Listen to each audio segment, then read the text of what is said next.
Hello and welcome. Today we are unboxing the Oppo f15. The variant that we have with us comes with 8GB of RAM and 128GB of storage. Let's see what you get in the box. The Oppo f15 sports a 48 megapixel quad camera setup, supports VOOC 3.0 flash charging, rocks an in-display fingerprint sensor and a 6.4-inch Full HD Plus display. Inside the box, the first thing you see is the documentation envelope, followed by the smartphone itself. Inside, there's a VOOC Flash 3.0 charger that tops up the battery with 20 watts fast charging. Then there's the instantly recognizable VOOC USB-C power cable with the green tips.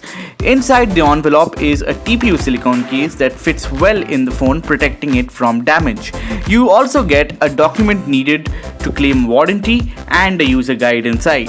The TPU case fits well with the phone and protects it from damage. The Oppo f15 does look good in the hand. You can see the gradient colors of the unicorn white variant. It also looks quite premium. The phone runs on ColorOS 7 and is quite fast and snappy. So that was a quick look at what you get in the box of the Oppo f15. Thanks for watching.